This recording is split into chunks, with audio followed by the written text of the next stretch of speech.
Ooh.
escuchan? Keep going. Can they hear?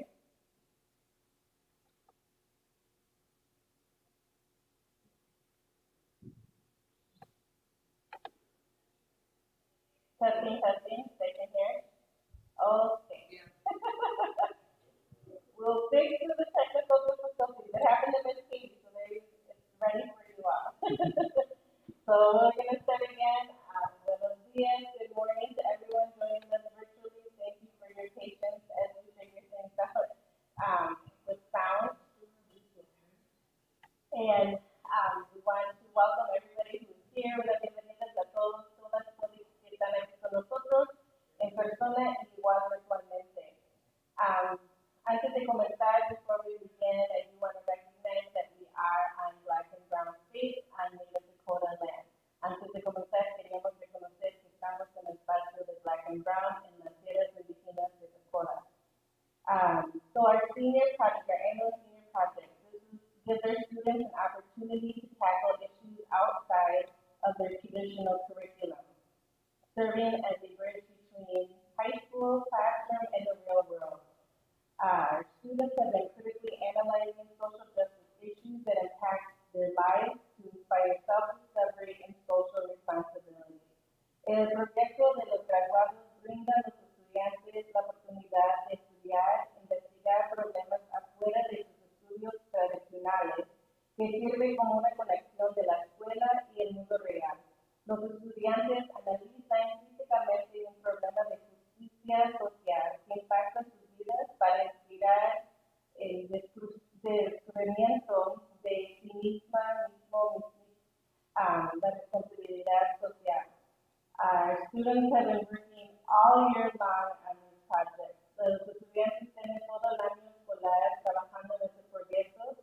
They have written a research paper, hicieron una investigación, papel de su investigación, y ahora están haciendo una presentación público. Now they're doing a public presentation and they're also finishing up an art project that represents their project. So this is a lot of work. It's their way as we send them off into their next step in life, colleges or their career. So we're very excited today. We have a full agenda, and our first I would like to welcome up is Brandon Rivera. Primero me gustaría presentar a Brandon Rivera, and the name of his presentation is Unseen Change of the Educational System. Gracias.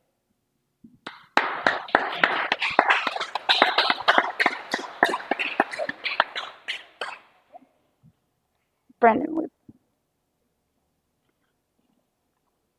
Am I able to be heard?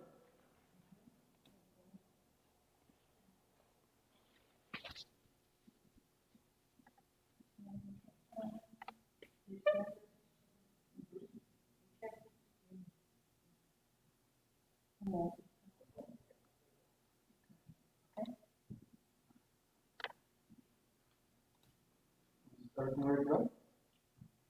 Okay. So, good morning, everybody.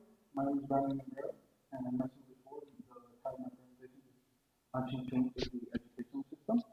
And I think we can all agree that we have more negative things to say about education than positive. And that's nothing new. Education is a very sensitive topic. It's a very hot topic that for debate for a very long time. There are articles dating back from the 1700s and even further back. But let's start at the beginning. At the beginning, public schools were for the rich and the elite. If you have money to buy a private tutor, your child will be educated. If not, well, I guess they'll have to work for the rest of their life. And as time went on, the government and people in power realized that education was an important thing to have. So when they went searching for an educational system to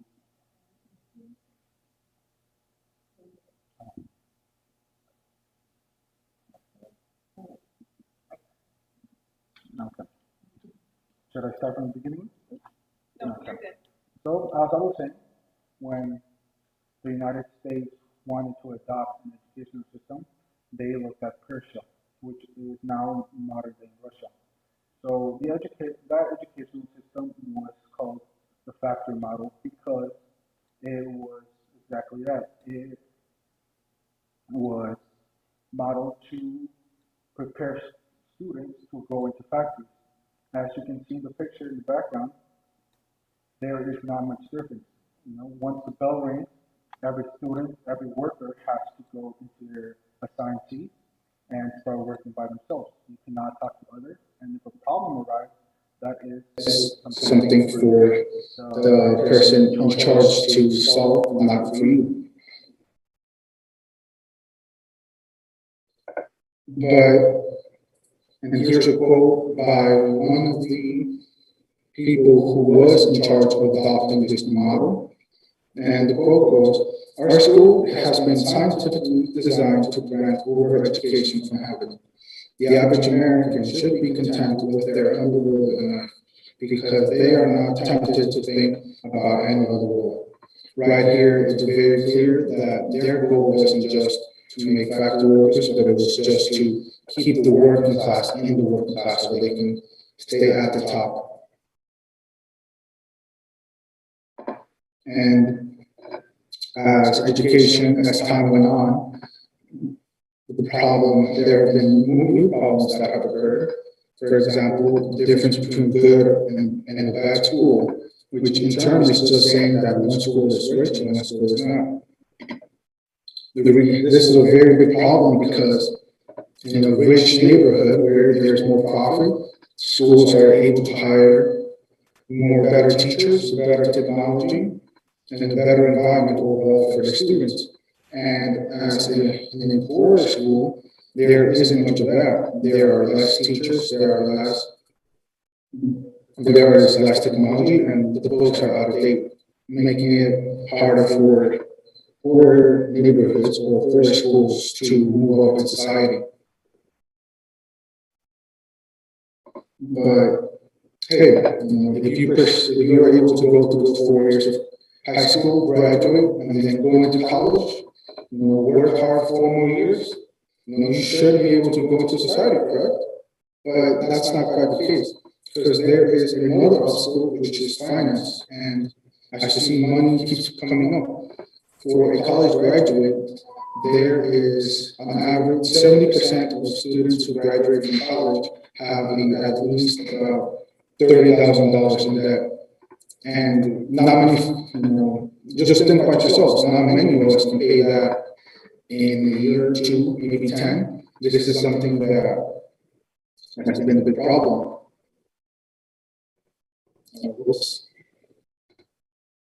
And this effect causes, as I mentioned before, just for the working class or the lower class to stay where they are, and the higher class to stay at the top. As you see in the picture, they are both telling us that this has been part of their family for generations.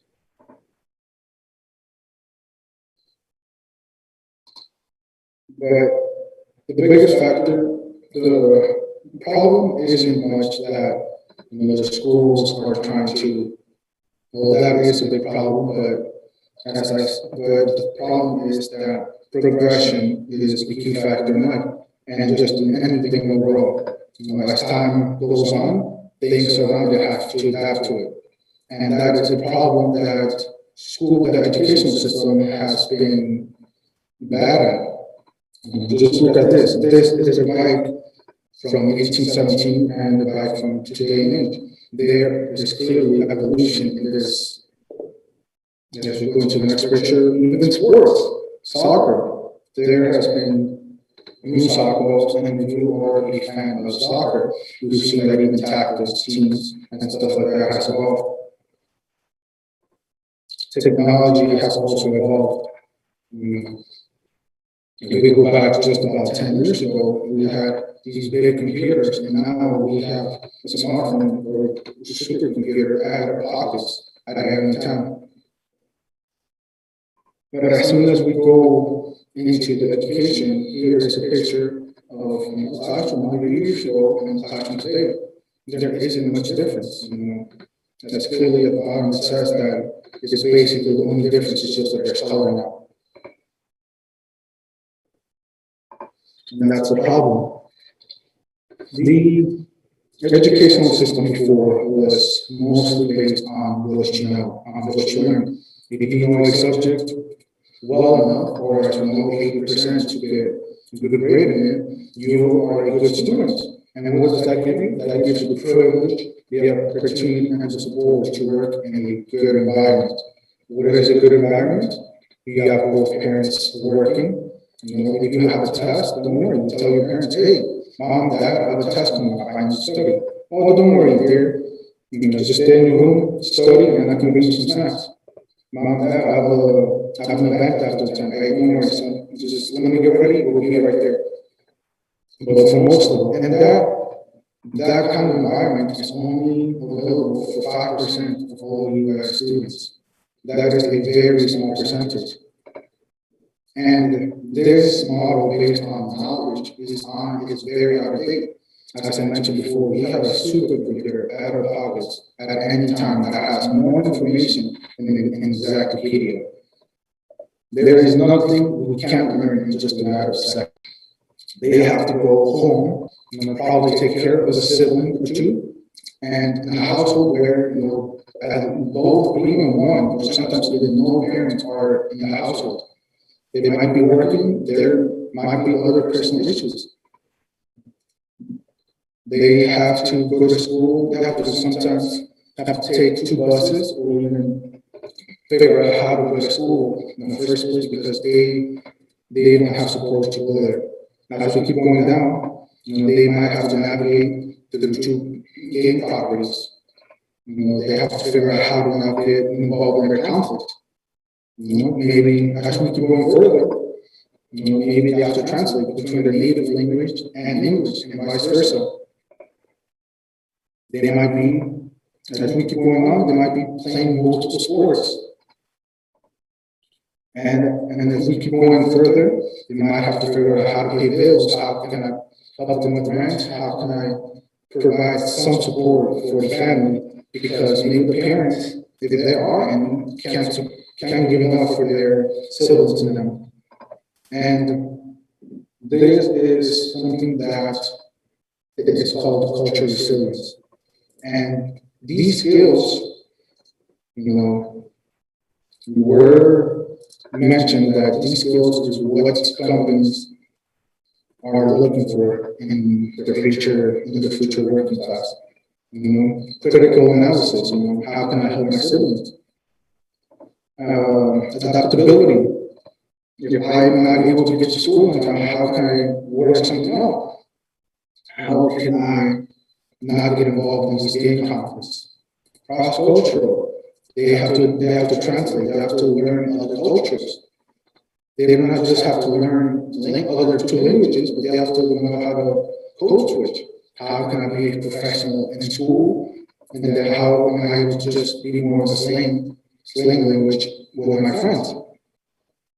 Communication and collaboration, playing sports, and innovation. How, if there's a problem brought to me, how can I solve it? How can I provide for the family as well? These are all 21st century skills.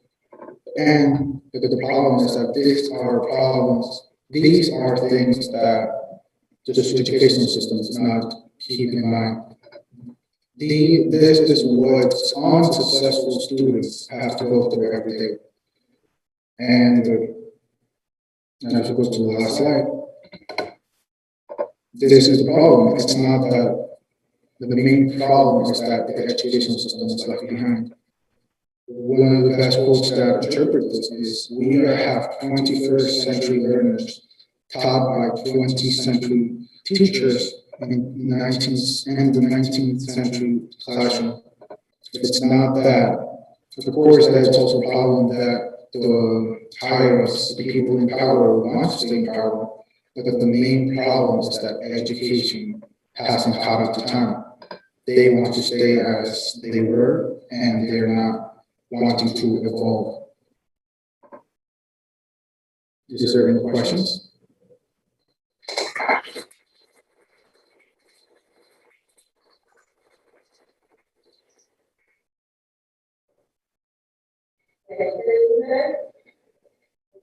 How would you change the education system? Honestly, something that Alpha Layfield does is that they do keep in mind that students have a life outside of school and they try to support it. And that's something that, it's honestly something that Alpha Layfield is doing well, but as well as not teaching the 21st century skills in the classroom as well. Because, as we all know, we've all been part of the education system. There's a task, there's something. You work on yourself, there's no talking to anybody around you because that's considered cheating. But then when you're working in an office or anywhere else, if there's a problem, it's expected of you to seek other people for help.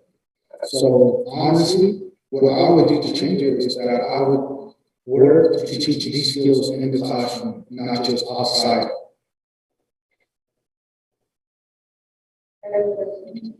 Why did you choose the topic? What does it mean to you? This topic is very important because for me, I've always been against the educational system. Like even in high school, like my teachers and my parents especially, I planned on dropping out. It's just nothing for me.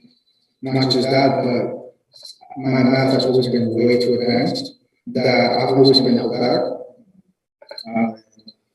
And I know this isn't a unique story. I know that there are many people out there that have the same story, and even people who struggle in school because school, just sitting and listening isn't for them. They are hands-on kind of students, and that is why I chose this because even today, even right now, I have conflicts with my parents, what to do and what not to do, and I want to be better. I don't want my brothers or even the young future generations to be in their rooms alone and just thinking, oh, I'm not good enough because I did bad in this test. I'm not good enough because I wasn't able to even remember this. This is why this is a very important topic for me. Any more questions? Go ahead. So if you really see the practice of being passionate, where do you see yourself? How do you see yourself continuing to work as a teacher? Where do you see your role in the future in helping with education? Well, the first thing that comes to mind is just building a school that is around these skills. But of course, that will only affect the few students that will be in the school. I want to kind of share this information more across the world because, as I mentioned at the beginning of my presentation, this is a very sensitive topic. There are opinions, there are facts about everything, and I would want to kind of find a middle ground that everybody can agree on. Because I mentioned before, the people in power won't give away their power easily.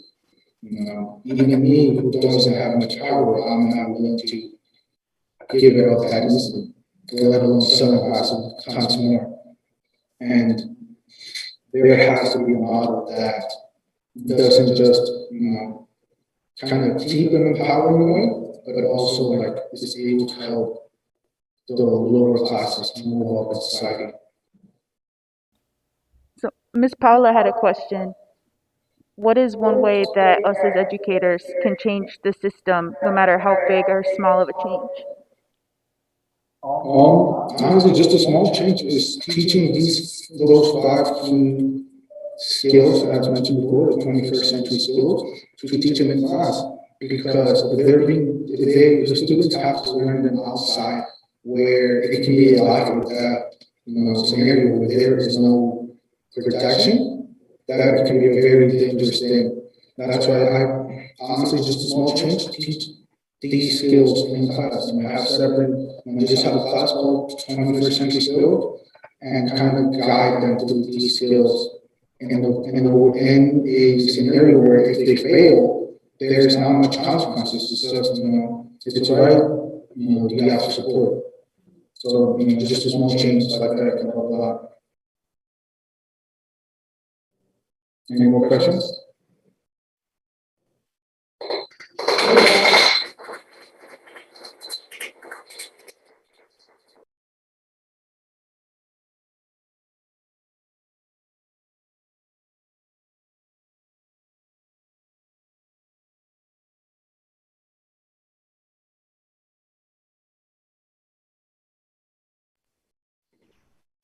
Muy bien, gracias Brandon, great work. Next, we would like to introduce, ahora me gustaría presentar Doris Desvega, perdón, whose presentation is Save Our Children, the Human Cost of Illegal Adoptions and Child Trafficking. You can, if it's up to you.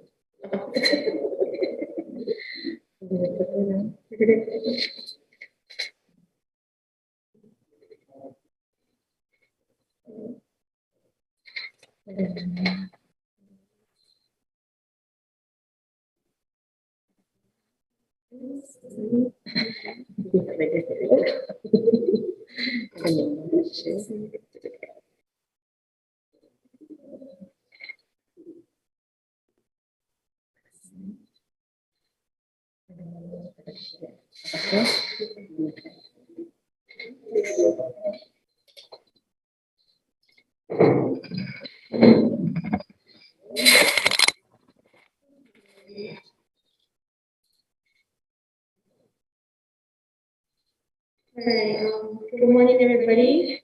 I'm Doris Fonseca, and I will be presenting Save Our Children, the Human Cost of Illegal Adoption and Child Trafficking. We're going to start with broken families. Child trafficking is a tremendously emotional, but with these illegal adoptions may bring happiness to some. It is at a too high cost for others.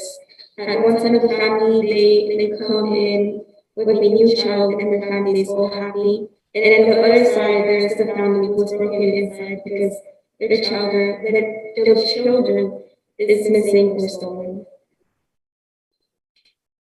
Stolen children. The victims' families are devastated. There is a lot to think about in this. No children should be gone through this at any point.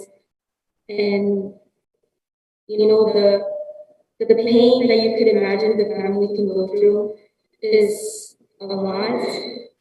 And it's full of lies. Child traffickers lie about the legal process of adoption to make everything seem so perfect and so nobody could get in trouble, you know. Where there's people, there's slavery. All of child trafficking is not a new problem. It has expanded to many parts of the world. And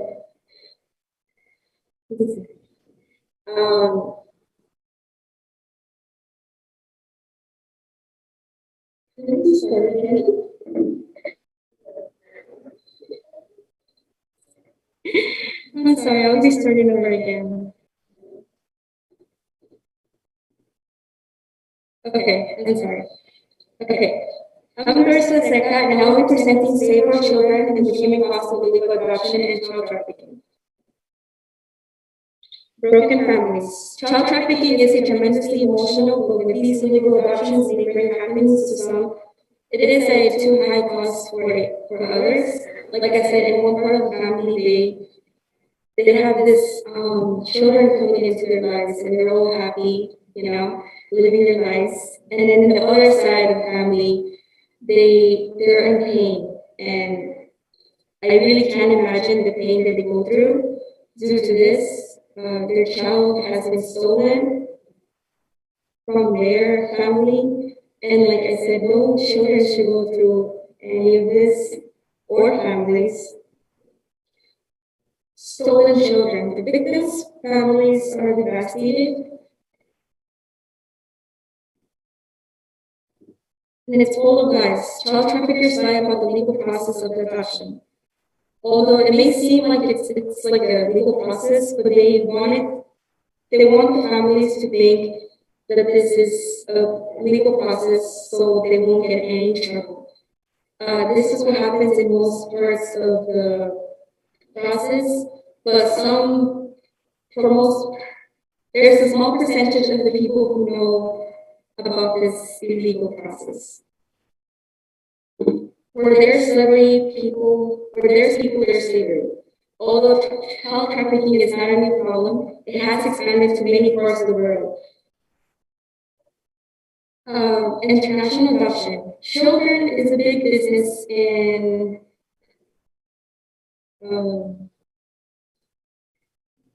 children was a big business in Guatemala. It turned out to be the country's second most exported after bananas, which is crazy to think about because you can't compare a children to a bananas. Like, there's no logic in that. And I don't,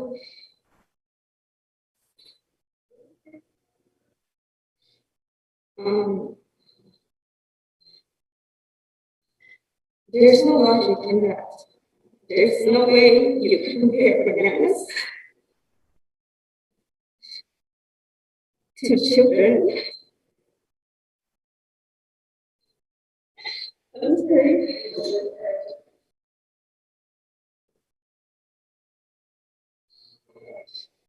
Okay. Lucrative industry. Millions of people have been victims of human trafficking, and traffickers make about $4,000 to $50,000 per person, depending on the region and destination. Georgia Tan. She was a social worker, but she got too ambitious with money when she realized how much power she had in that position.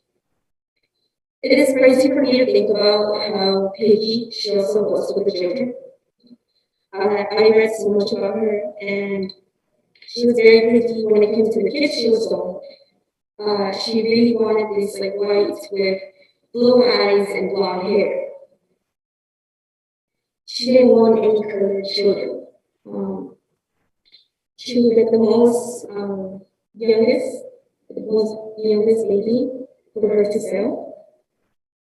She was also operating a children's home society in Tennessee. She stole babies from the poor and sold them to wealthy families. It is also not fair for me to for these families that they got no type of justice because nobody found out about this until after she passed away. So there was no type of justice in any of the families that got their babies stolen. Parents in China have been scared to expose children, mostly girls. They want to protect the children, or they decide to leave them alone. In the background, you can see like the babies, the missing reports that they've been through, and they're all like really, really young. They're all babies. And so this is one of the most thing that has been going on in China, and they also kidnap for profit. Families in the U.S. have adopted children from China. Traffickers make them think everything's legal and get up to 5,000 to 10 per child as a fee of the process of application. That's just a fee. You don't know what is more to that. It could be a lot more than 5,000 to 10,000. Trades. It sounds very, very bad, but there have been cases of low-income families selling their children to traffickers. About 28% of the 17,000 children brought to the U.S. each year are traded by their parents.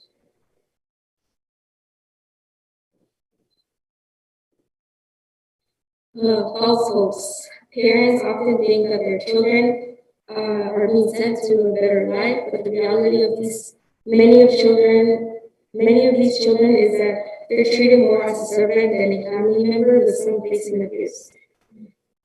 So for my last slide, the trades, you can see that like parents are willing to trade their children for money. But in many cases, it is because they are in debt or they're obligated to, not because they're actually willing to. But there is some of those cases, which are probably lower. But like I said, in the false hopes, the parents want to think that their children are in good hands and they're going to have a better future and they're going to have better education. more money. No, they're gonna be going through way more worse things. They could probably even sell them afterwards. We don't know that. A portion of these women and children are victims of sex trafficking. It's been going on for many centuries and it still happens today. This happens every single day, and none of us are aware of this. None of us know what these children have to go through, which is very sad.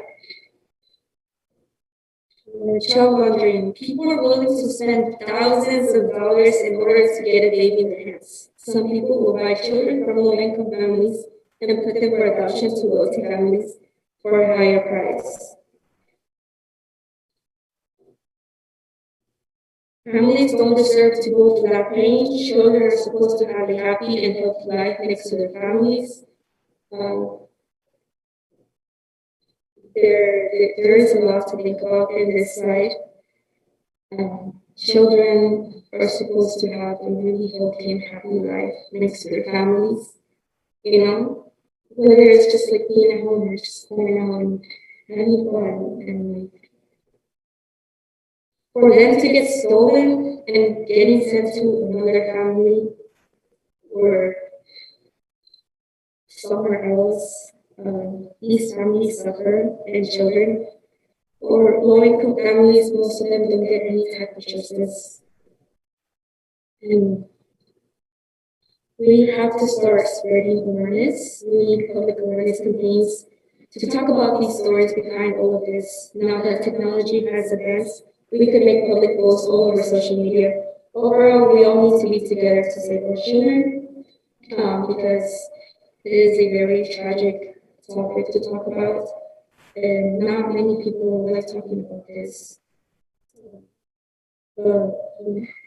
We could do something to prevent these things happening. But yeah, that was a picture.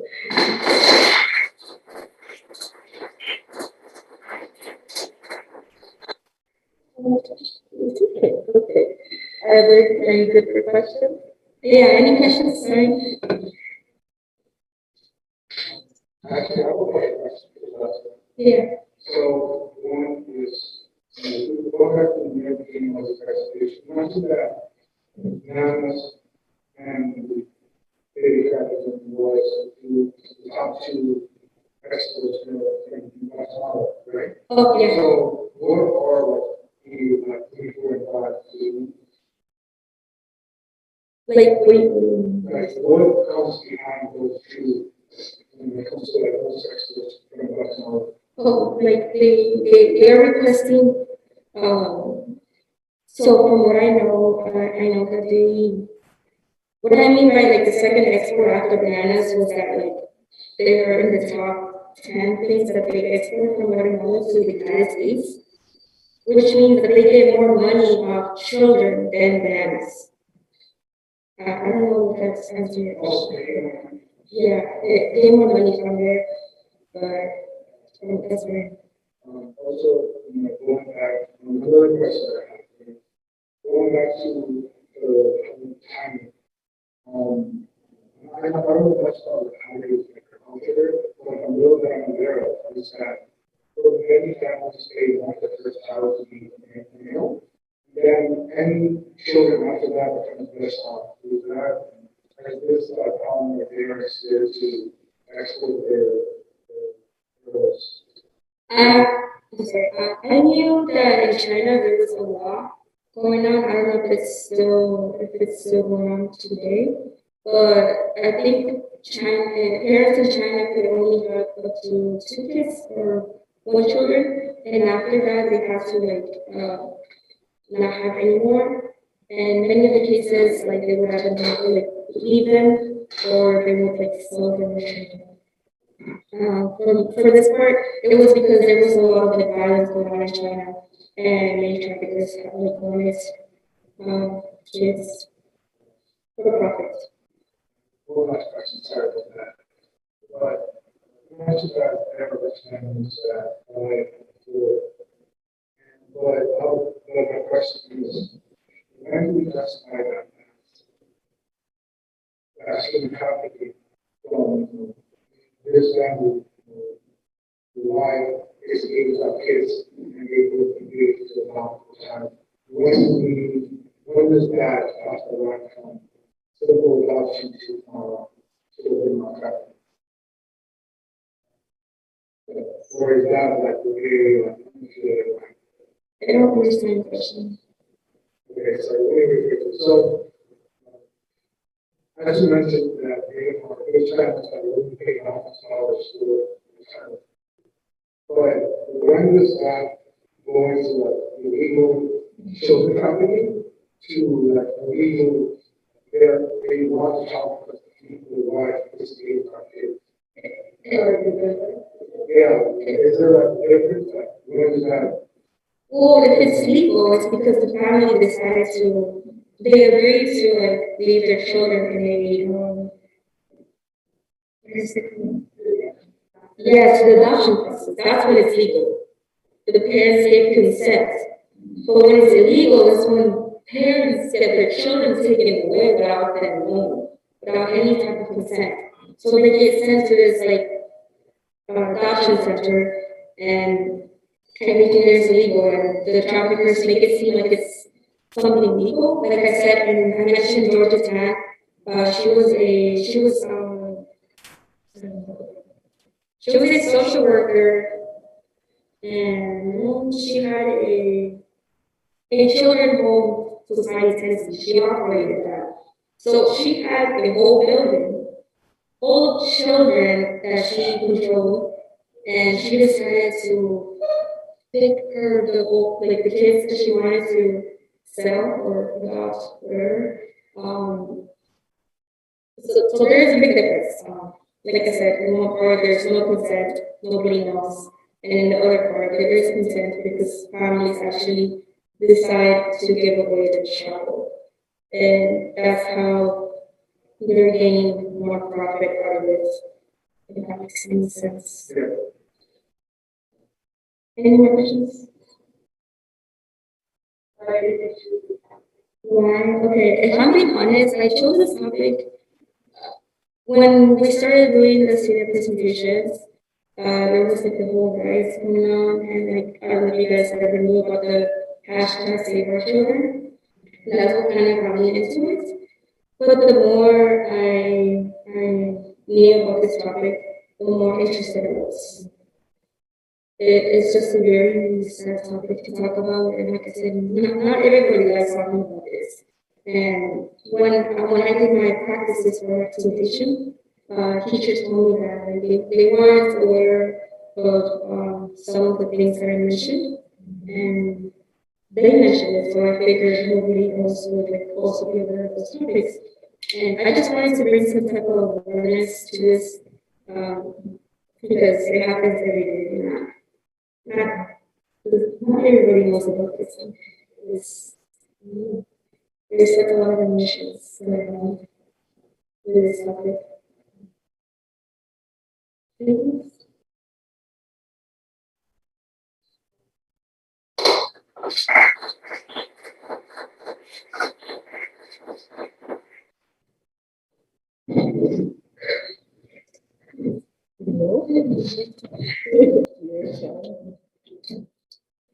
All right. Gracias, Doris. Buen trabajo. That's a very difficult topic.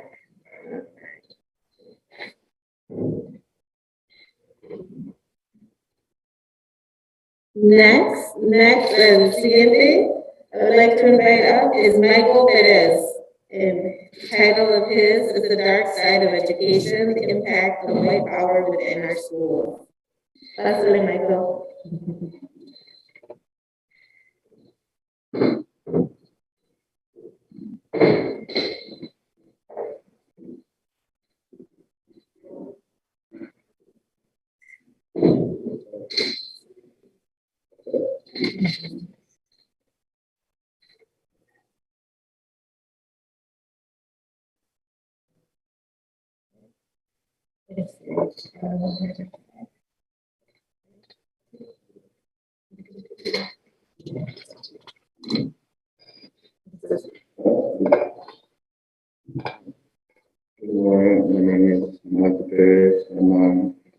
same thing as in prayer that is about the dark side of education. I think part of white power within our school. This presentation is more about racism in schools, and we can see in this picture we have this little kid cleaning up that kid cleaning the window in a classroom where the teacher is giving us class. Like we have what the students are in context as, and we have an indigenous student like away from the other school, the other students, and we have right here Latino students like Puerto Ricans like that, and we have you know a blacks out here in the dark.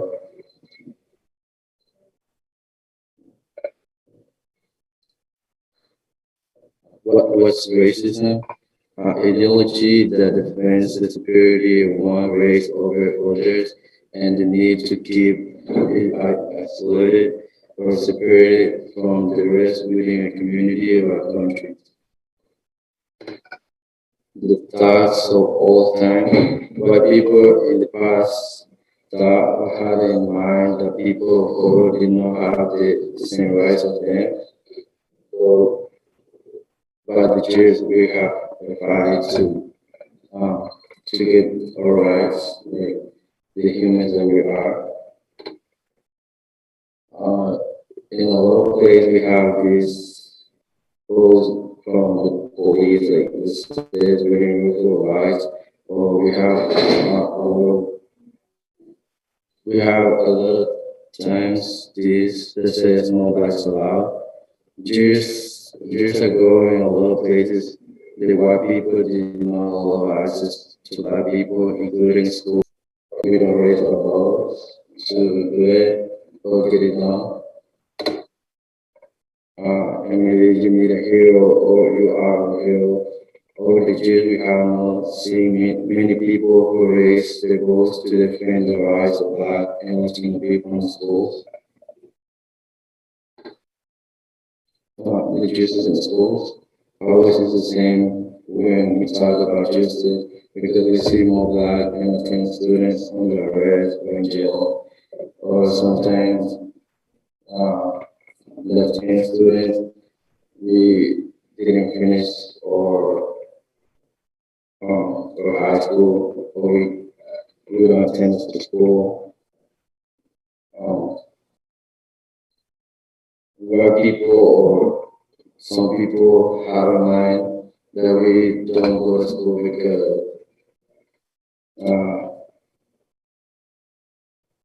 well, I don't know if it's part of the racism that a lot of people thought that we use drugs and that's the main reason for not go to school or be someone in the life. We can see clear discrimination with officers like this. Why do we see discrimination over black and Latino students? Why black students are in trouble? Tolerance for many years, mistreatment was allowed in schools and even places like churches. One of the reasons black students in kindergarten are 3.8 times more likely to leave the school before 12th grade. Black students are also 3.8 more likely to be suspended.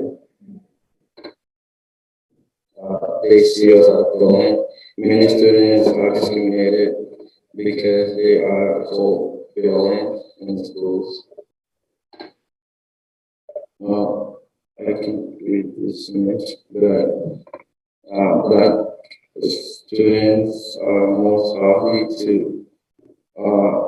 to be frequently suspended for than white students for the same reason. And we can see this graph, like this one, like the white part of the graph is for black people, and then the blue one is for white, and the next one is for Hispanic, and the black one is for Asian, and these are the results of they are suspended for the same reason, like have alcohol at schools, like we have Hispanics have more frequently to be suspended for have alcohol in schools than white people. Like drugs also to go to have a gun in school. Students and detention are suspended are so high. It's so high.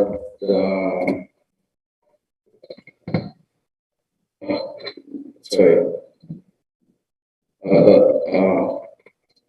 For black students are more likely to go detention or be suspended or excluded from school than white people or white students. And this graph, the students attending to go to schools. In 2012 is the yellow bar, and 2016 is the pink one. And black people are more suspended in 2012 than 2006, and we have like white students have less suspended in both years, and we have to let's move on and inspire everything. There are young people of color who are preparing and going forward to defend their people, and we, we could get this done over. And that's it. Thank you.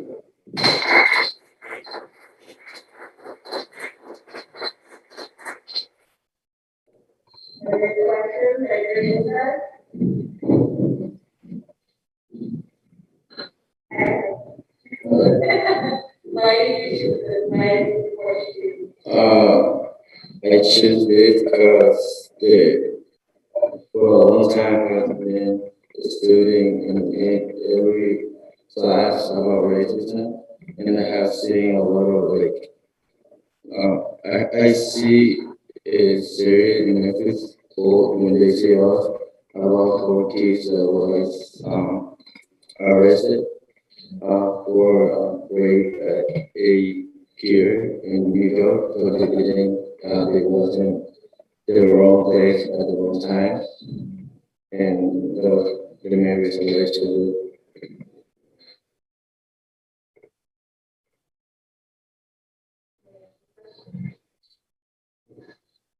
40 years economic researchers and learn that 32 years of the future to help bring change. well, there's a lot of movements already, but I would like to finish everything all the way because if someday I have like, a kid or something, I would not like to kids like part of this. I would like to like white people, someone trading back or something like that.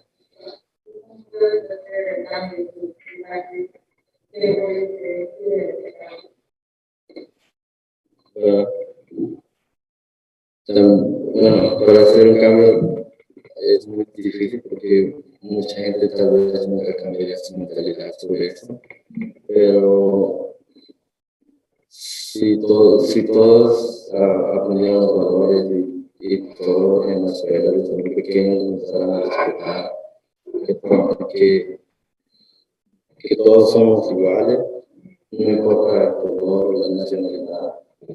Y pues, si los niños desde muy pequeños aprendemos a valorar, que no nos rodean o contamos todo eso, podría terminarse eso, pero sí sería algo muy duro porque pues, tendríamos que hacer este programa para que todos podamos vivir bien.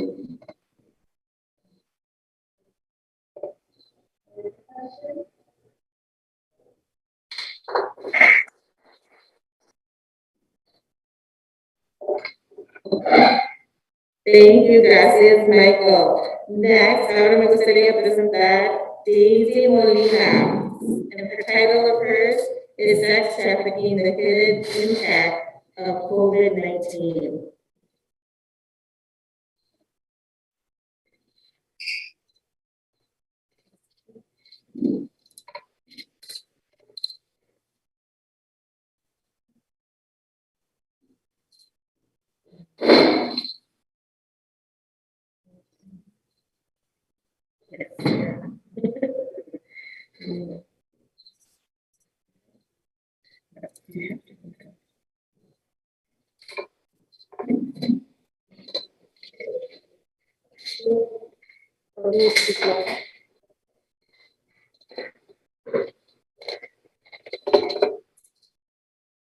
My name is Daisy Molina, and I'm going to be presenting the sex trafficking and the hidden impact of COVID-19.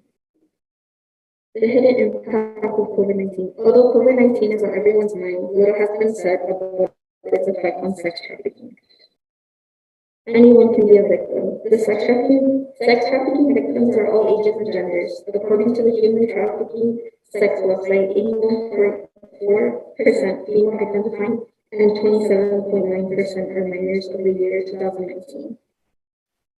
Vulnerability. COVID-19 has not slowed down traffickers, but rather helped them realize other methods due to the pandemic.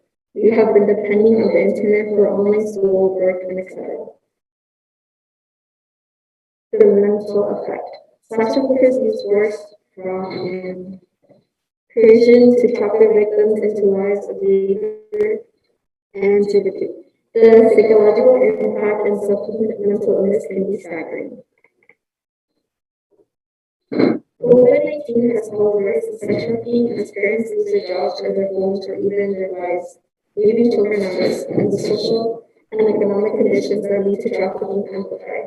These economic pressures are increasing frequency of sex trafficking due to families having economic issues because of the pandemic. They are finding alternatives such as selling their own kids. The pandemic. The COVID-19 pandemic has made everyone rely on the internet. Not only has that increased numbers, but it has also helped traffickers with getting the victims and selling their victims faster. Social distancing makes escaping trafficking harder as COVID creates ideal isolation circumstances. For traffickers to control their victims, unsafe work environments put trafficker victims at increased risk for contracting COVID-19. Despite the stay-at-home order, people are continuing to purchase sex, placing sex trafficking victims' health and safety in jeopardy. The pandemic appears to be bringing a risk. With school closures, children and adolescents are spending more time online, increasing risk that could lead to trafficking. The National Center for Missing and Exploited Children noted an increase from 2 million to 4.2 million reports of online exploitation from March to April of 2020. The pandemic is reversing previous progress. The most vulnerable to sex trafficking are those whose lives have been decimated by the current health crisis, and they exist in the development world as well. Many of these minorities in the United States, individuals who manage to leave their traffickers are now considering to or are being forced to return to exploit, as they have lost their jobs, shelters, and medical insurance. The human trafficking cases reported between January 2008 and June 2010, victims of frequently do not seek help due to language barriers, fears of the traffickers, or fears of the law enforcement. Predators of sex trafficking often target people who are poor, vulnerable, or living in unsafe situations. It is easier for them to lie to the victims by offering them a job. Between January 2008 and June 2010, sex trafficking victims were more likely to be 40% Black, or 20% white compared to labor trafficking victims who were more 63% Hispanics, and 17% Asian. Economic stress on families. More than 81% of the people in the global workforce are being affected by full or partial workplace closures. Due to COVID-19, wages and working hours have been decreased, with increased financial insecurity for families. We are seeing indication of an increase in family abuse and including family. Anti-sex trafficking legislations have already manipulated in child marriage and forced labor. Families facing difficulties may see child marriage as a way to alternative financial hardship, reducing the number of mouths to feed and generating income in one family. Rise on online sexual information on children. There are several ways in which COVID-19 has affected sexuality. The internet is one of them. As announcements were going out, the FDA warned that school closures due to COVID could increase the potential of children. Explanation: individuals who lost their jobs and the income needed to sustain their families will look for alternatives. One of those options may be live streaming sexual abuse for their children for payments. In addition, COVID-19 has caused human trafficking networks to go further underground with illicit activities using technology. For example, hotels in red light districts around the world closed during the coronavirus pandemic, resulting in sex trafficking victims throughout the dark web and other internet-based methods. There has also been an increase in child labor and marriage. The mental health effect. The pandemic has affected many people in different ways, economic, mentally, and physically. Due to the lockdown, people's mental health has been affected tremendously. The COVID-19 crisis on sexuality. As COVID-19 has affected everyone, sex trafficking was also affected. Little has been said or talked about. Sex trafficking numbers are increasing, although we cannot change this pandemic. It has highlighted some of the ugliness in the world that needs to be privileged to a greater degree. I believe spreading awareness on the effect of COVID-19 and having sex trafficking can help victims and help prevent anyone from becoming a victim. Although the stay-at-home orders have been set, numbers keep increasing and aren't slowing down. Kids and adults are at higher risk to becoming victims. Spread awareness. Thank you.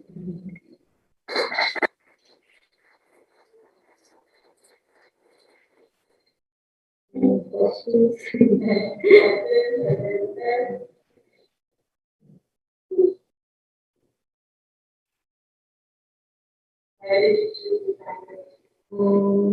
I mean, COVID is of course happening till today, and I think one of the things that a lot of people and myself think about with COVID is like people dying and losing jobs, and I think that one thing that I thought that COVID could at least help us with was like crimes, and the more I got like into it, I noticed that COVID actually affected crime really bad, and sex trafficking is something that's like really big and still going on.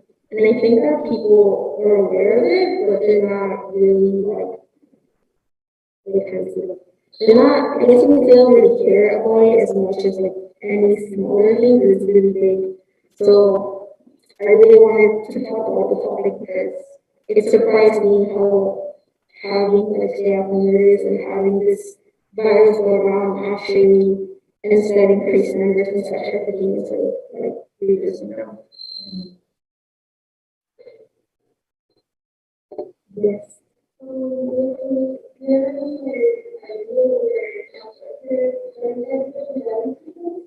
How they get people?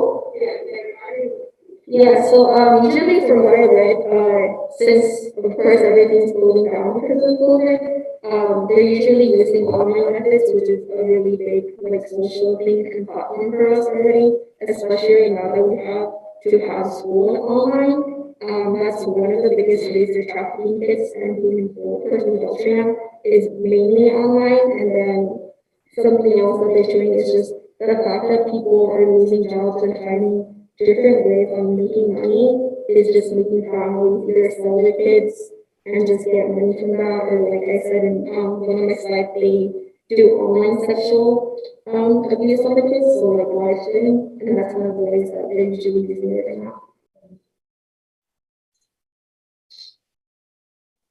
Any more questions? Now that you've done all this research, what do you want to do with all this knowledge? Your role. just wanna let you guys know. Mainly because it's just scary, you know? It's sex trafficking has been a really big impact on everyone, and it's a really big crime that's been happening. And I just wanted to like spread awareness that it's not been slowing down, it's been instead been increasing a lot and really fast. So yeah.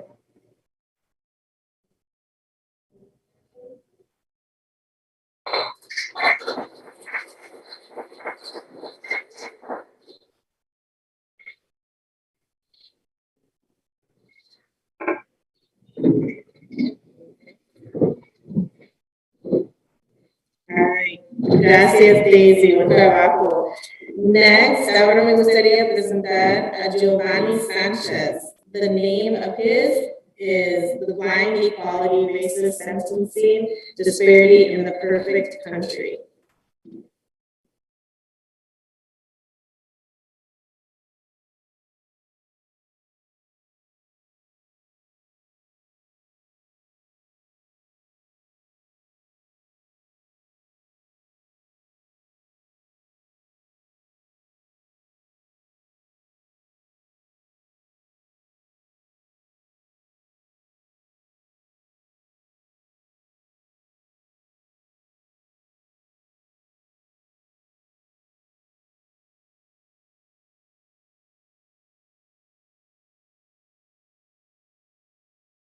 So I'm Giovanni Sanchez, and I'm going to talk to you guys about blind equality.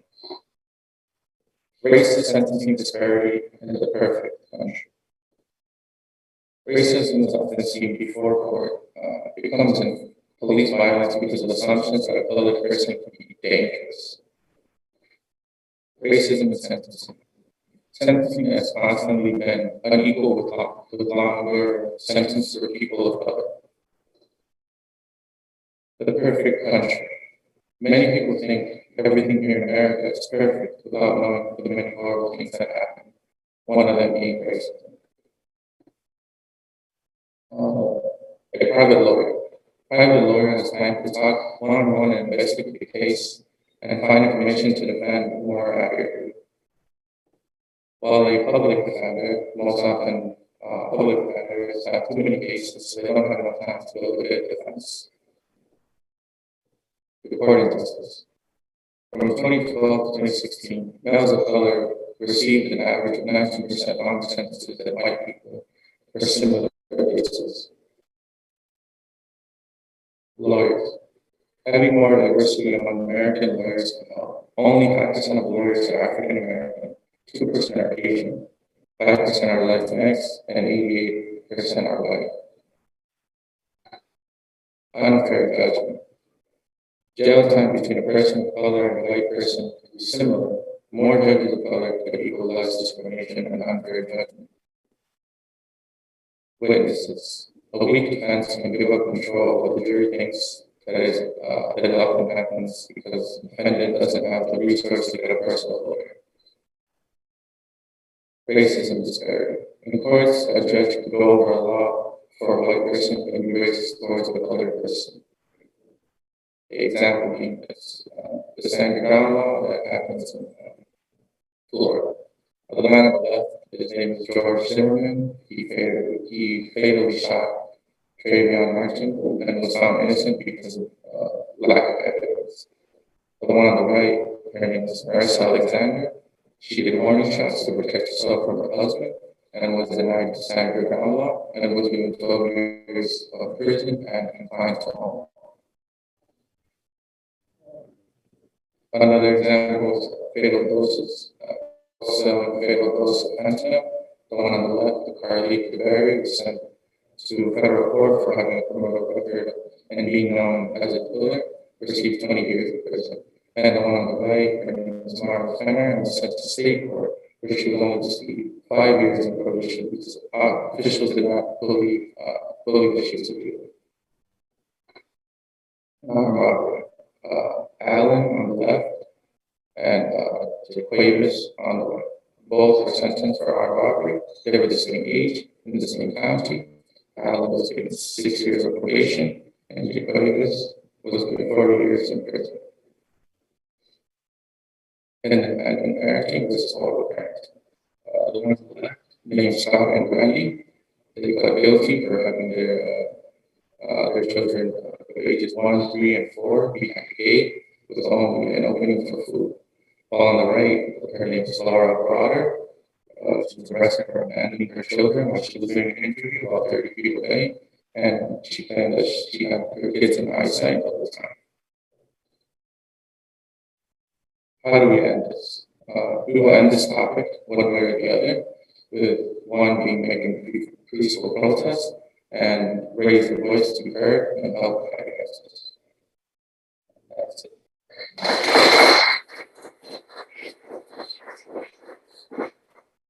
Is there any questions?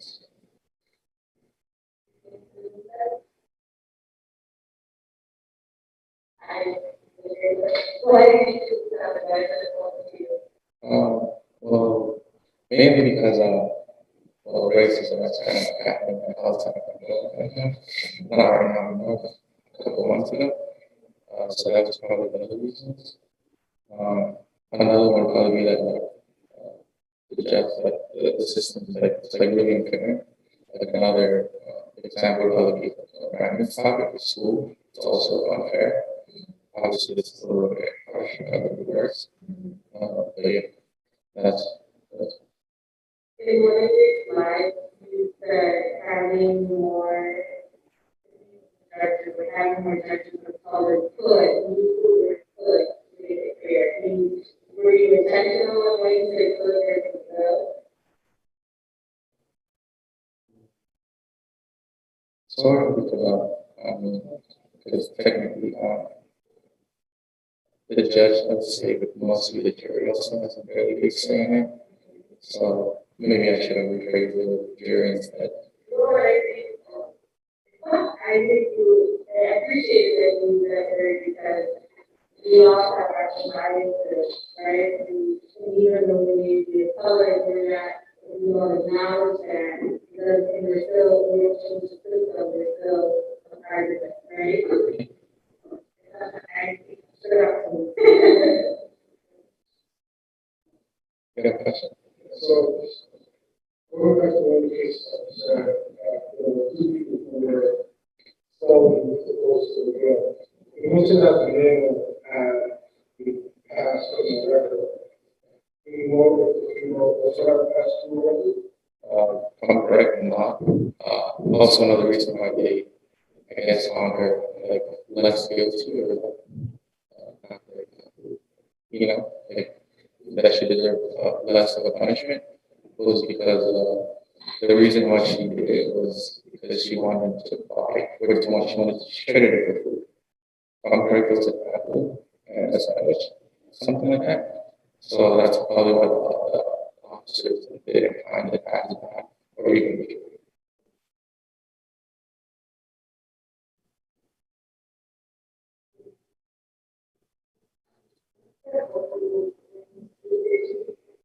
Wait, what?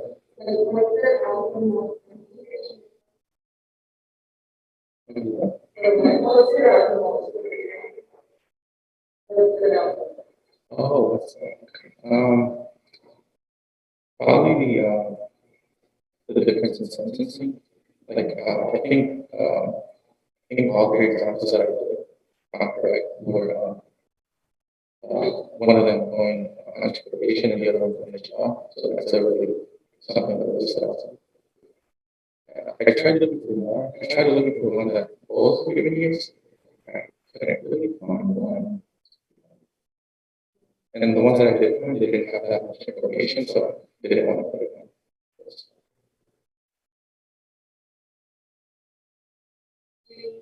So after graduating from high school, like going to school for law, like you are being teachers. Sometimes I think about it. I do think a lot of stuff. It's a good cause. It's a really good cause. But I think a lot of them like that. So sometimes that kind of stops me a little, pushes me back. Uh, Jordan in the chat asked, how can we get more people of color in higher paying jobs such as lawyers and judges? Probably, if the system was a little bit less biased, because a lot of the times, as Grant said, that 28% of them often get suspended. So a lot of times we get suspended. And they already start seeing less of them, but they already see them as lower than everybody else. Probably lack of opportunity. Lack of opportunity probably makes just people in general make bad decisions. So that's probably why you see a lot of white people, because even if they make bad decisions, it's like they get rewarded.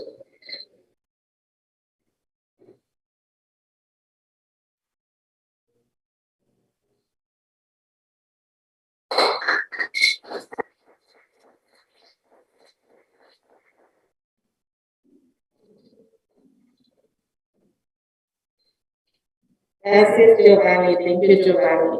Next up, we have Karina Sanchez, the impact of child trafficking in the United States.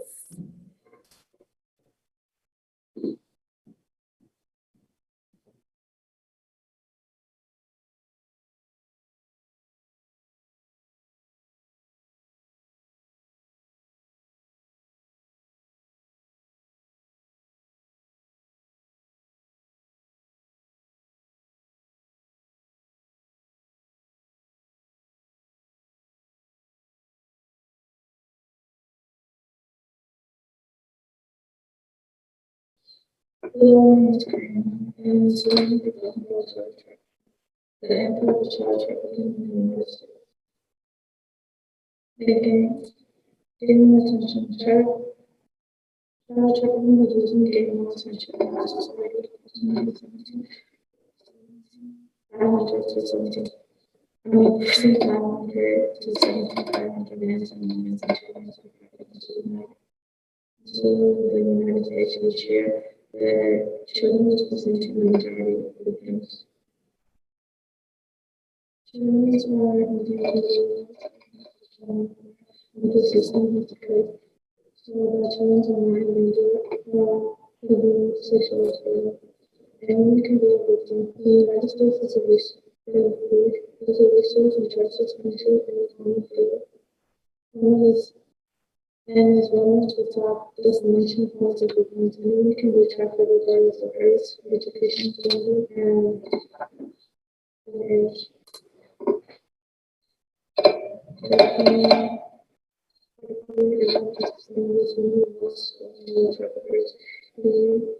People cannot girls around justice in the world. The victim was arrested in July 2018 on charges of sex trafficking and underage trafficking. He was not bail and heard his trial. Actually, the victim died in jail on August 10, 2019. His death was officially a suicide. Suicide by New York City medical examiners.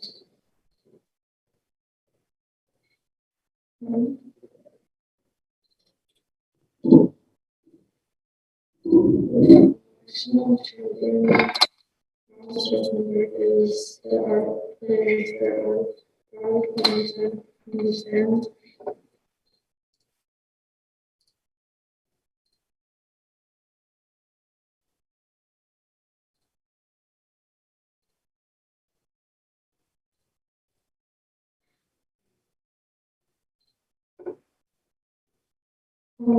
Homes are the chance to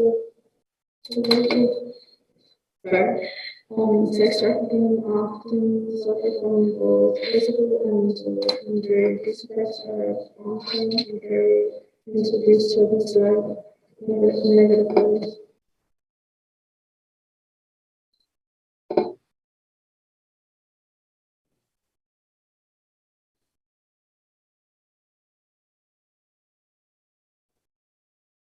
Child trafficking is a public health and a serious violation of human rights. It is not viewed as a social problem. as a social problem because it is affects it limits the limited numbers of individuals. Is we call the members to do some interviews on this topic, and these were the questions that we asked. Breaking free was one of the service we call first. They started in 1996, right, in Minnesota.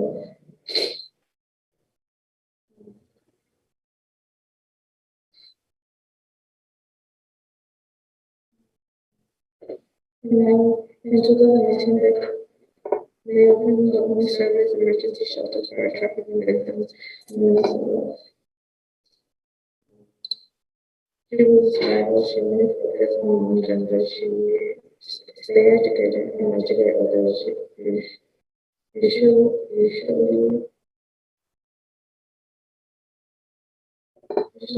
manipulation is the main target used. Traffickers are usually much older and more vulnerable people hang out. There are different types of traffickers, including human trafficking and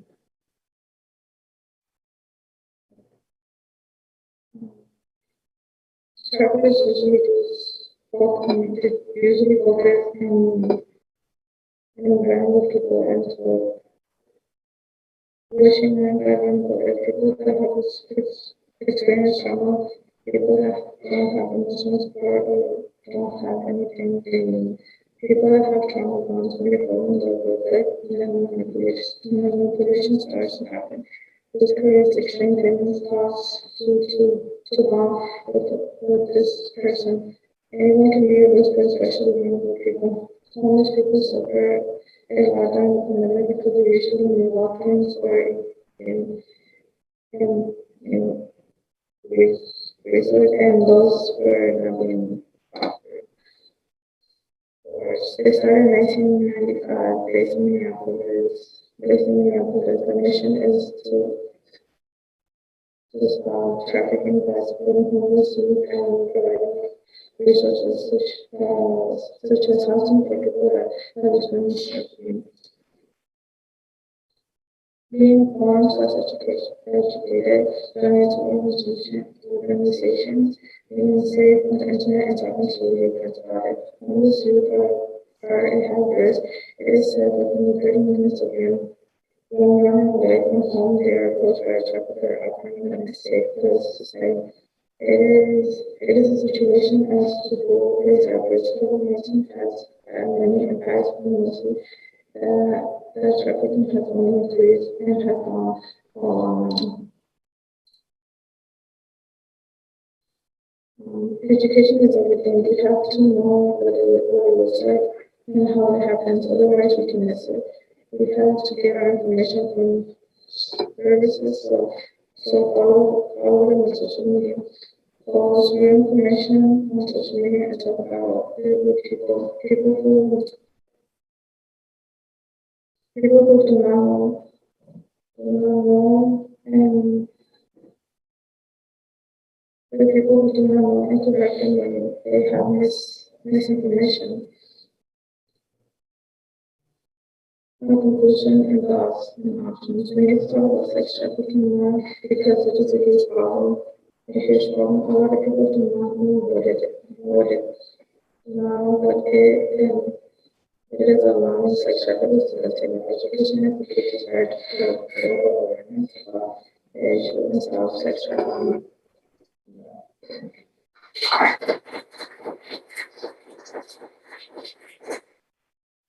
Question? I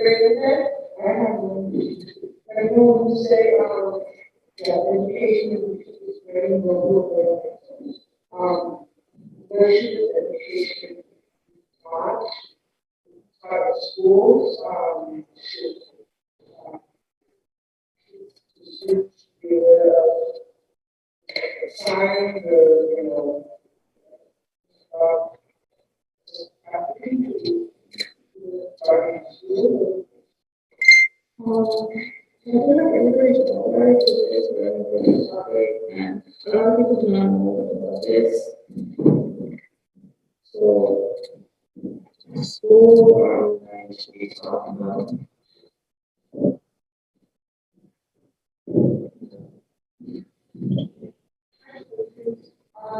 We had two times,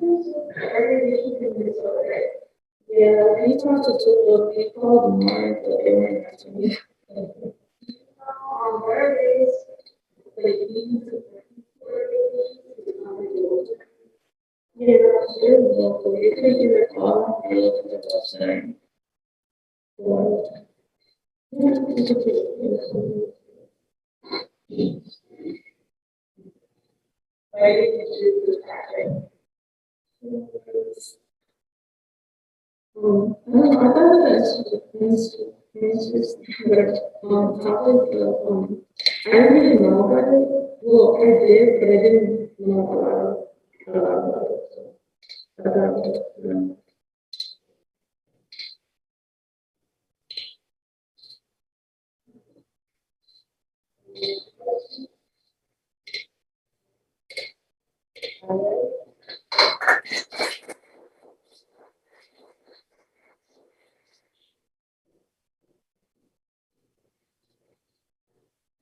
all right. Gracias, Karina. Really good job. Next up, I will invite Elisa Aguilar. Ahora me gustaría presentar a Elisa Aguilar. Gangs and violence in El Salvador is her topic.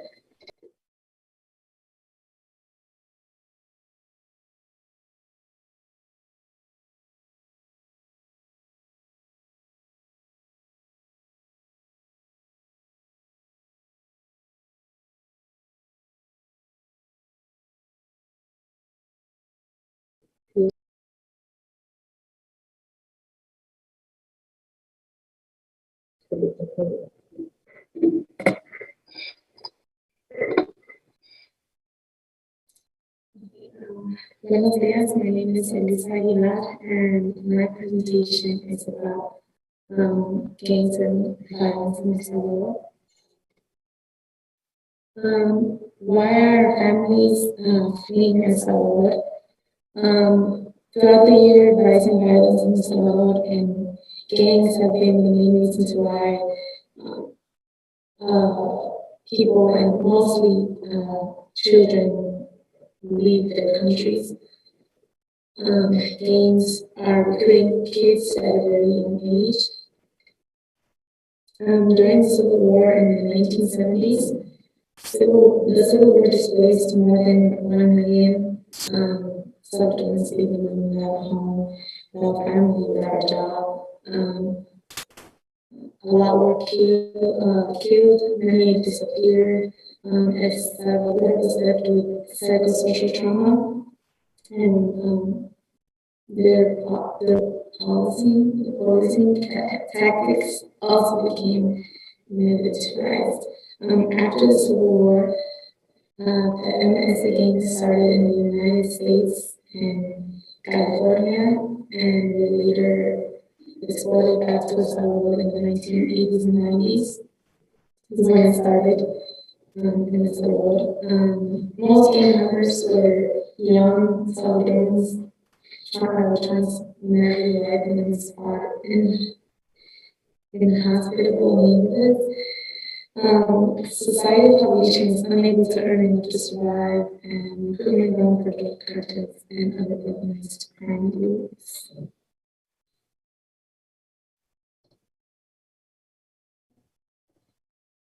So the story behind this gang, it originated in Los Angeles in the 1980s.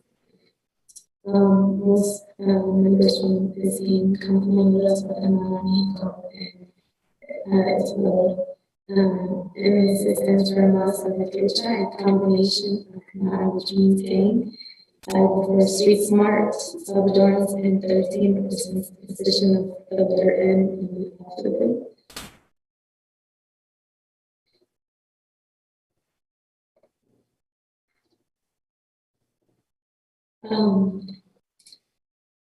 This gang recruits children starting at the age of 13.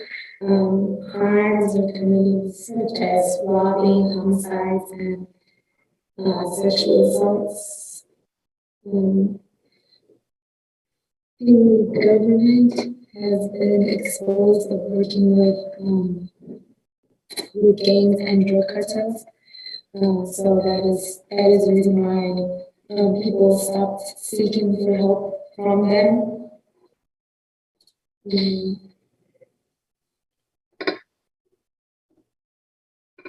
So to join this gang,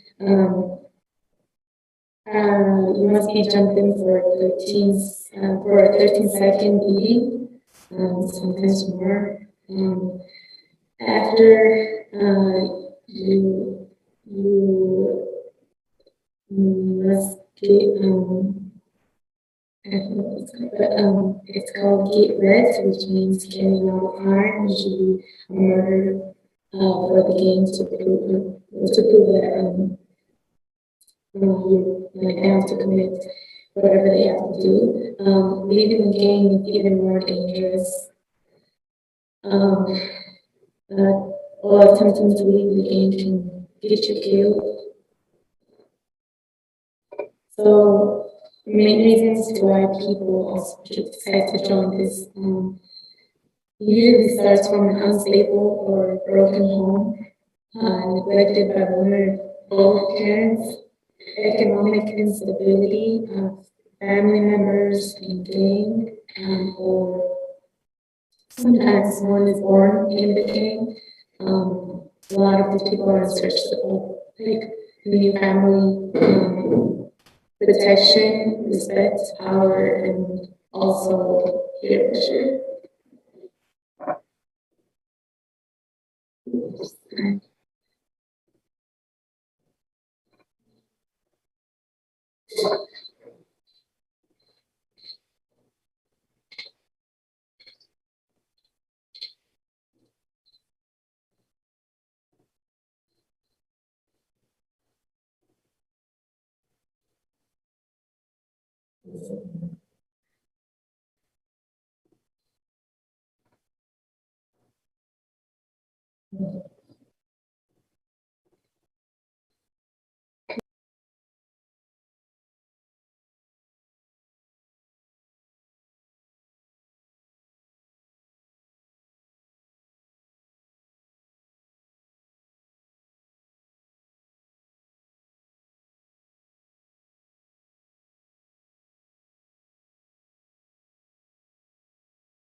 So another reason why a lot of people also leave, a lot of people from the LGBTQ community. This game is exposing young women to sexual violence. A lot of people are also being forced into prostitution, fleeing their country from domestic violence, and people are being targeted simply for their sexual orientation and gender identity. This game carries violence crimes that continue as a business. They make more than $30 million a year. Activities include sex trafficking, drug trafficking, on-site and robbing. They have also a reputation for extreme violence, such as also killing with machetes. After a large number of MSA were incarcerated, they were forced to go into another master in jail, the Mexican mafia, also known as the AME. their power expanded from jails to the streets. And they offered to gain more protection in prison and in the streets. If the inmates returned had been freed, the mafia or regular police from their criminal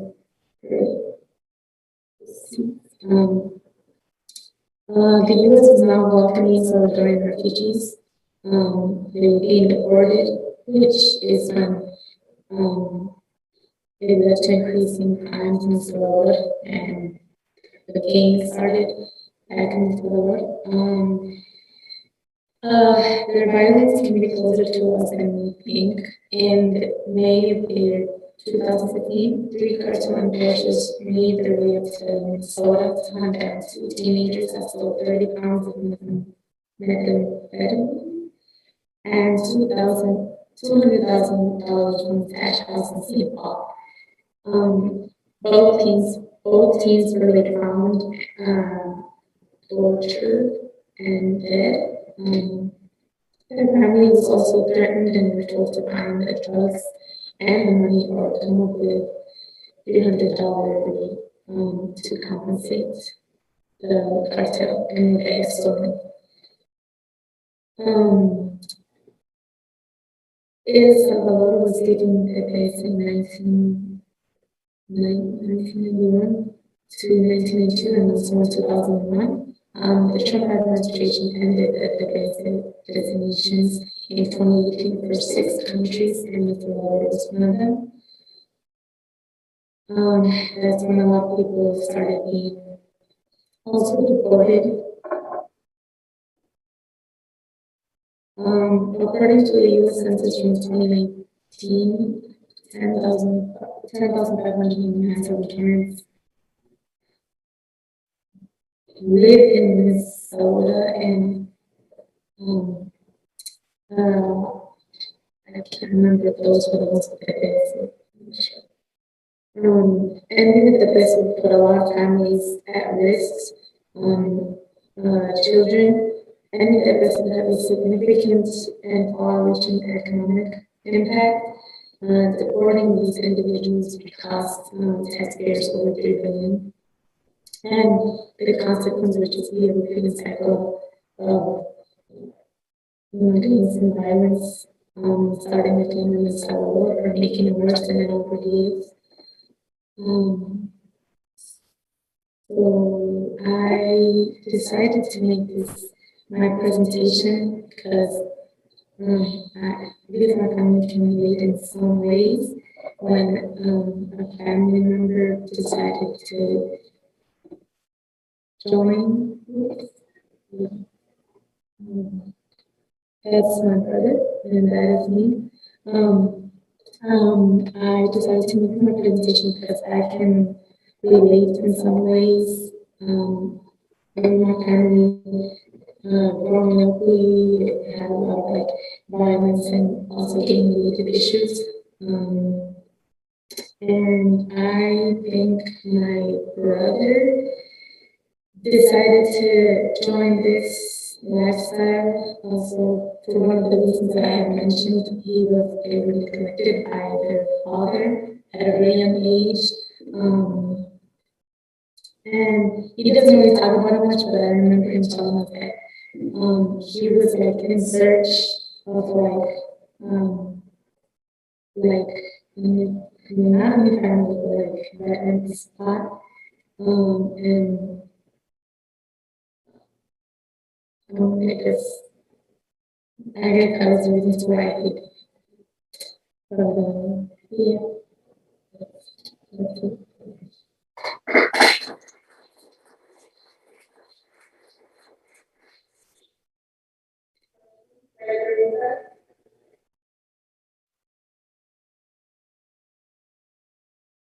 Really have a question that I just want to acknowledge that you put a lot of vulnerability, and I appreciate that you shared the reason why you study this and that you try to learn more about it. I appreciate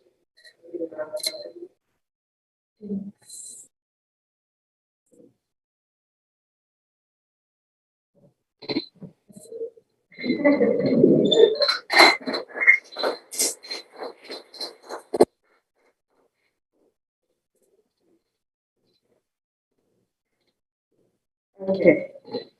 Gracias, Elisa. Thank you, Elisa. Next up, I would like to invite Kelly Pupuga Flores. Please come join us. Kelly. Body image, the consequences of body shaming.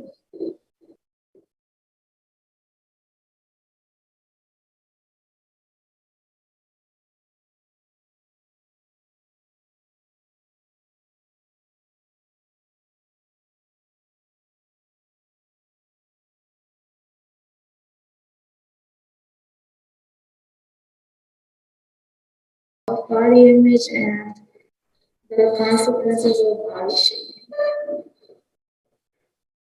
Body image issues among women are skyrocketing and is dramatically affecting their health and mental health. And in this picture, you can see that they're pointing at her, I guess, like nail fingers, and they're talking back about her and talking down on her.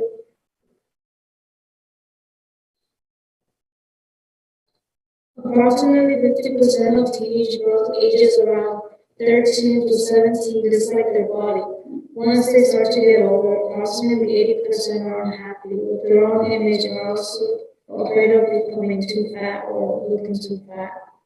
And it's all she's like sad about that.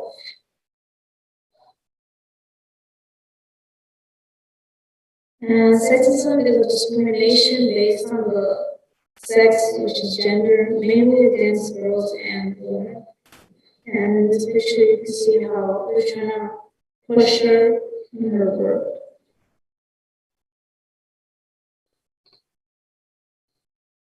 All the sexism, discrimination, and unfairness, along with lots of controlling by men, can impact a woman and their mindset. Also, their mental health as well. And I chose these pictures because they seem to be lost, and in a way, like the way a man can control a woman, and like with their words and everything, can impact them and make them feel lost, and they don't even know who they are anymore. Control them. And I've always wanted to control the way women look,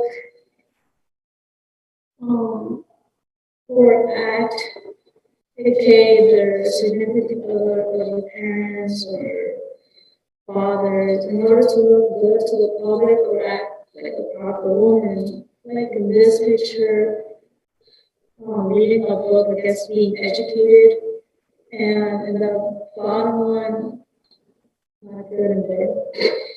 Yeah.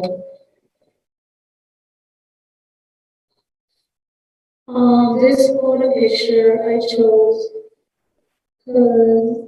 quote, it says that men be compelled to wear dresses for a while, and we should soon hear them advocating for change. I didn't know what advocating or compelled meant, so I put them down. It means forced to do something, and advocating is publicly supporting, I guess, like protesting type of way.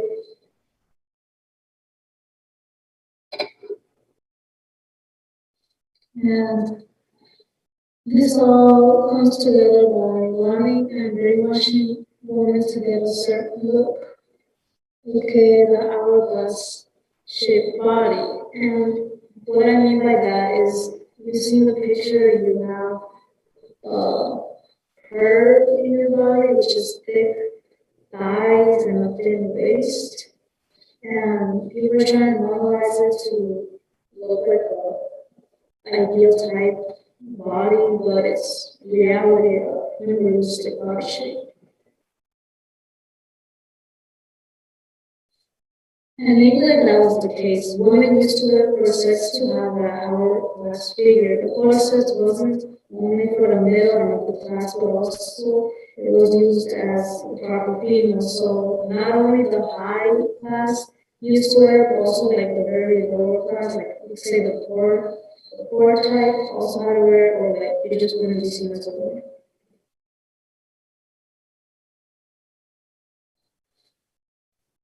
Health problems, The unrealistic and exotic ideas they have been seen as beautiful cause lots of health problems for many women. And in these pictures, this is a real picture on how thin the processing to get. Obviously, it's gonna cause health problems. And then why? Because they constantly were fainting due to the capacity of the lung, like so also compressed, and the digestive system was messed up, and there was heart problems, and some more serious problems like deformed rib cages and muscle atrophy. And atrophy means when the muscle is wasted, it can cause the muscle not to move and it makes it smaller. And you can see in these pictures how the digestive system goes all the way down due to the process they used to wear, and there's even an x-ray of like how the bones get compressed together.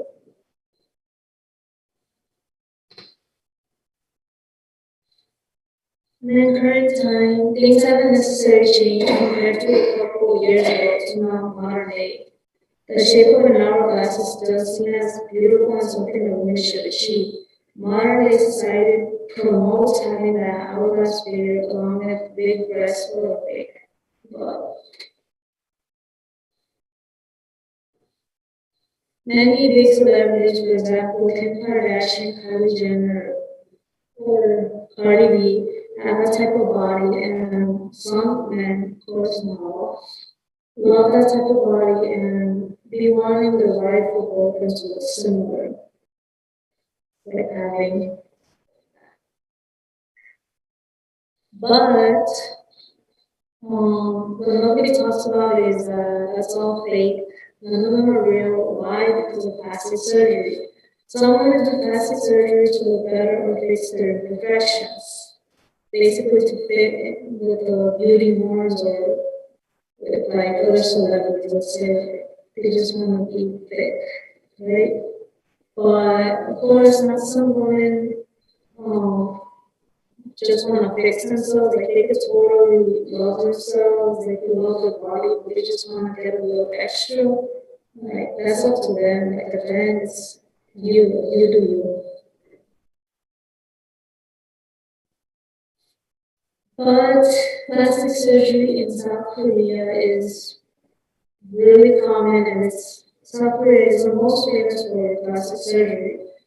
And their expectations are really high. You must have a certain face, like certain features, or like not even like trying to be exaggerated. Like things do not go for you, like by relationship wise to job wise. And in these pictures, they show how having a big jaw, not having monoliths, like it's seen as ugly, and a normal way is the one we're looking for, which is all.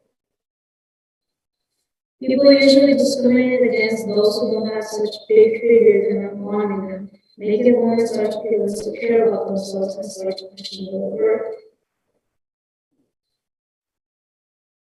How I can relate. There's many things I can relate to, and personally I've gone through lots of discrimination experiences, and like the main reason like most people in the body isn't like slim thick, you can say, and I ain't like chubby or whatever, right? And then people always told me like, oh, maybe you look better if you gain weight, and like I think that's where my insecurity started, because my whole life I've always been skinny, and like I've always tried to gain weight, and like it's not something that I haven't tried to do, and it's not like I don't want to gain weight, I want to gain weight, but I can't, right? And I've tried so many other things, but they don't work.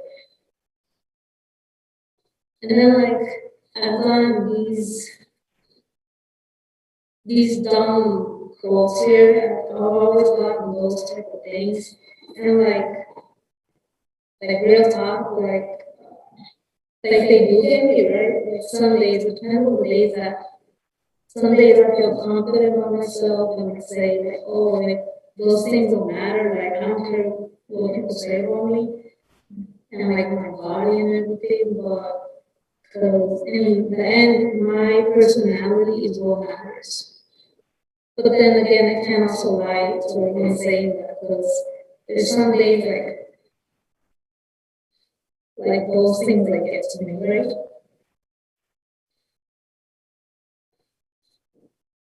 In conclusion, you just gotta work yourself on. Like I said, those nasty comments gave me like confidence, I guess.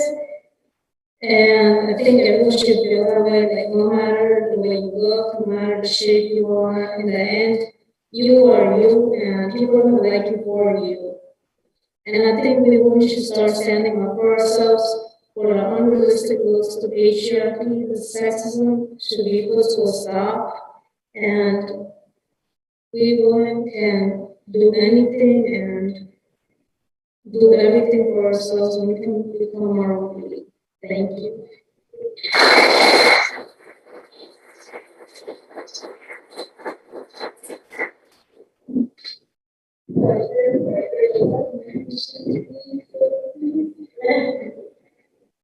One comment you want to say that they want to acknowledge and thank you for being vulnerable and sharing how it will affect you and, you know, really affect people.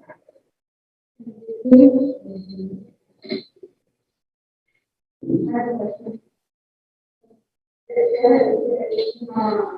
So you talked about how like patriarchy is actually sometimes, you know, like women will also participate in that. Oh, yeah. What do you think about that? Why do you do that? It's actually really sad that lots of women feel like it's actually more women who now put down other women, and like I think that shouldn't be the case. Like either way, like we have men like looking down on us and like being their little slave like this, and I think women should get together. But in reality, that's kind of not really what happens. Like I've seen a lot other girls, women, like, put each other down instead of helping each other. I think that we should start changing that because we should start being a whole. I don't know how that can change, honestly. Like, we can't change a person's mindset, but I just hope that with my presentation, more girls get together, not be so toxic.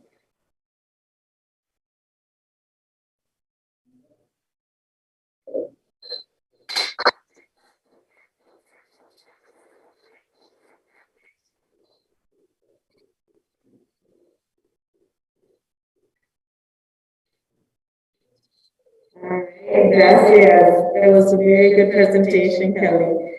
Our next presentation, you all will watch, it will be virtual.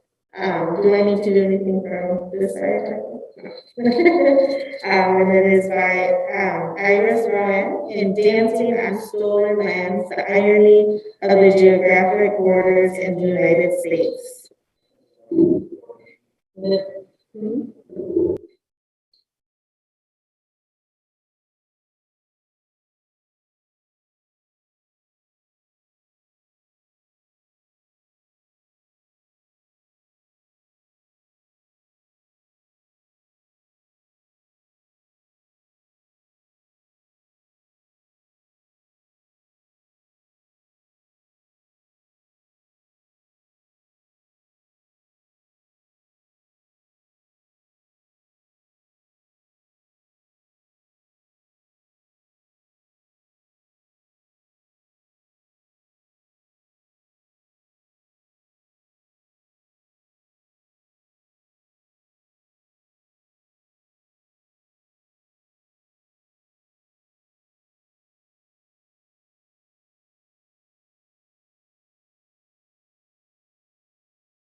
My name is Iris Roan, and I'm going to be talking about the irony of geographic borders in the US and about ICE and immigration policy on stolen land. American nobility. United States has a sense of nobility and pride based on a belief that they're the true owners of the land, which is false. The truth is that indigenous people were already here. We had our own governments, tribal nations already in place. An example is the Cahokia Mounds, which had 20,000 indigenous people all living here in the pre-Columbian Native American city, which is now present-day Illinois. American border policy. Organizations such as ICE enforce American border policy, disregard the present-day existence and history of indigenous peoples of the Americas. They break treaties and they continue land theft and claim ownership of land that is not theirs. Is the US valid in their ownership of the land? Does it mean that violence equals the right to power? Endless greed. America has created justifications and tried to disguise it as something respectable, which is really just greed. Greed has clearly been the motivation for extreme violence and genocide, which is what has allowed the US to come so far in their power and their ownership. Manifest destiny. It's a religious idea that European settlers used in order to conquer as much land and resources as possible to steal from indigenous people. They justified their theft with religion, like Christianity, and said that it was a God-given right to expand westward. It's easier to point a finger at God because then they can't be accused, and they can't be blamed for their greed. Entitlement. Manifest destiny has contributed to the sense of entitlement that most white Americans feel towards indigenous land and resources. Borders are the perfect representation of white American entitlement. White American delusion. This is a quote from Ta-Nehisi Coates from the movie Between the World and Me, talking about white people and how they feel entitled to everything, even the sidewalks. I saw them lost in conversation with each other, mother and father, while their sons commanded entire sidewalks with their tricycles. The galaxy belonged to them, and as terror was communicated to our children, I saw mastery communicated to theirs. The debate. Only debate that can be had on immigration is that of two thieves. They're either experiencing guilt for what they've done to indigenous people and African American people, or this hereditary sense of entitlement that they feel. So they're either saying, oh, let's be nice. Let's let the people live here and let's give them a chance. Or they're feeling an entitlement and thinking that they own the land. But neither of them are based in fact. It's all based on wanting to protect their image and not look at that they're the thieves and they don't have the right to make the decision in the first place when indigenous people are not consulted. Americans think the debate is fair, but indigenous voices are left out. Assumptions are made by white Americans that treaties and land claims don't need to be taken seriously because it's so far in the past. Indigenous people don't necessarily feel this way, but they've never been asked. When debating on immigration and U.S. border policies and abolishing ICE, Native people are never consulted first, and we're not even a thought. The forgotten First Peoples. We must be remembered, though to include us would threaten America's foundation.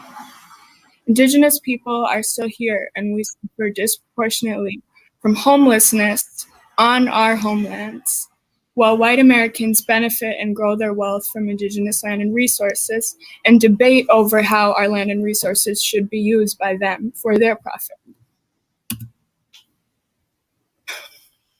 A different perspective on national security. What is national security and who does it benefit? The mission statement on ICE's website is to protect America from cross-border crime, illegal immigration that threatens national security and public safety. Our wealth as Indigenous people has already been stolen, so we don't hold the same fears of immigration because there is no benefit for us to protect thieves. And keeping our stolen goods safe in the hands of thieves is not security to us. Respect our treaty rights. If treaties with Native nations were actually honored, significant portions of land and sacred sites would be returned to Indigenous people and be in our possession as initially was promised. It's time for white Americans to be held responsible and land to be taken back. I'm not saying that America must be only Native American and that everybody has to go to wherever they're from, because that just doesn't make sense. It's not a question of who should be allowed to live here, because the ownership of land was never an Indigenous concept. But if anyone should be able to create borders on Indigenous land and enforce border-related laws, Native people should have been a thought. So there is no way to reform ICE or to talk about immigration when you haven't even thought about the first people of the land. Thank you. Ketepi.